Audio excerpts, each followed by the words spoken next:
पेड़ पर एक सुंदर तोता रहता था।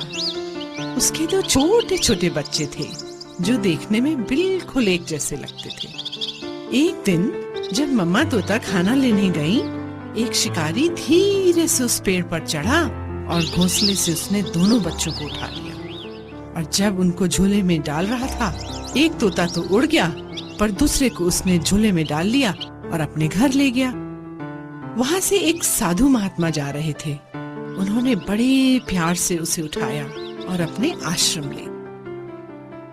इस तरह दोनों तोते बड़े हो गए, एक तोता शिकारी के साथ और दूसरा साधु महात्मा के साथ आश्रम में पलने लगा। बहुत दिन बीत गए बच्चों। एक दिन एक राजा उस जंगल से गुजर रहा था। उसे एक आवाज सुनाई दी, मालिक मालिक, आप तीर कमान उठाकर इस आदमी को तुरंत मार डालो। राजा ने अपनी गर्दन घुमाई और देखा, अरे यह तो तोता था।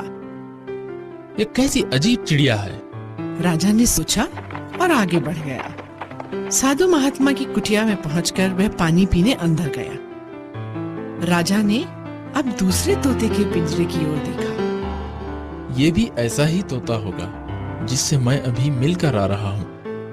स्वागत है, हे महान राजा, तुम्हारा इस घर में स्वागत है। सुनकर राजा आश्चर्य में पड़ गया। सोचने लगा, देखने में तो शिकारी का तोता भी बिल्कुल ऐसा ही दिखता था, परंतु स्वभाव में कितना अंतर है।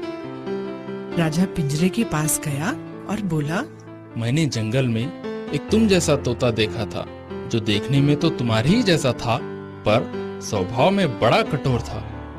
क्या वह शिकारी के घर में रहता था? तोते ने पूछा। हाँ हाँ, वही था वो तोता। राजा ने तुरंत उत्तर दिया। तोते की आंखों में दुख के आंसू बह निकले और उसने राजा को बताया, वही तो मेरा बेचारा भाई है। हम दोनों एक ही घोंसले में रहते थे। एक दिन जब मेरी माँ दाना चुगने गई हुई थी, एक शिकारी ने हम दोनों भाइयों को अपने जाल में फंसा लिया। मैं तो बचकर निकल गया और मेरा भाई उसी शिकारी के पंजे। मेरा बेचारा भाई शिकारी के साथ रहकर उसके जैसा ही क्रूर बन गया। पर मेरे मालिक बहुत अच्छे हैं, साधु प्रवृत्ति के हैं, इसलिए मैं ऐसा हूँ। अच्छी संगति